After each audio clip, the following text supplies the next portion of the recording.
welcome back to my channelnya Mahasiswa. Di video kali ini aku akan jelasin tentang S2 Kenotariatan yang disediakan oleh kampus-kampus di Indonesia. Aku lumayan banyak dapat pertanyaan ini, dan mungkin teman-teman masih ada yang bingung membedakan apa bedanya S2 Hukum sama S2 Kenotariatan. Tapi sebelumnya, jangan lupa klik subscribe dan turn on notification biar kamu nggak ketinggalan informasi terbaru dari video-videoku selanjutnya. Kalau teman-teman pengen tahu S2 Hukum itu kayak gimana dan bisakah dimasuki oleh mahasiswa S1 yang non-hukum, aku udah bahas di video yang ini ya. Dan untuk hukum ini agak sedikit beda sama kenotariatan. Kalau S2 Hukum, meskipun nggak banyak universitas yang membolehkan, tapi S2 Hukum ini bisa berasal dari S1 yang non-hukum. Terus kalau untuk yang kenotariatan gimana? Apa bedanya? Dan apakah bisa dimasuki oleh kamu yang berasal dari S1 non-hukum?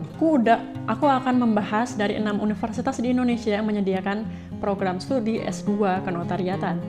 Yang pertama yaitu Undip atau Universitas Diponegoro. Di sini syaratnya kamu harus memiliki gelar sarjana hukum atau gelar SH. Dan kamu nggak bisa berasal dari S1 sarjana hukum Islam atau SHI, dan juga nggak bisa dari S1 sarjana agama atau SAG.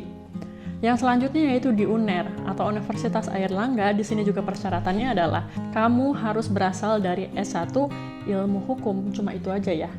Yang selanjutnya yaitu UI. Kalau di UI sama juga harus berasal dari yang S1-nya hukum dengan IPK minimum 2,75. Jadi kalau di UI masih ada tambahan syarat IPK lagi ya. Yang selanjutnya yaitu di USU atau Universitas Sumatera Utara.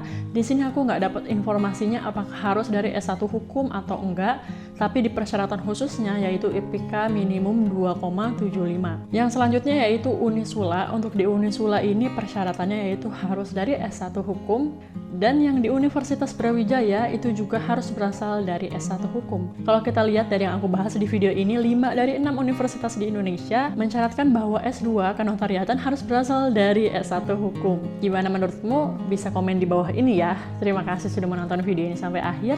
Jangan lupa klik subscribe dan turn on notification. Sampai jumpa di video selanjutnya. Terima kasih.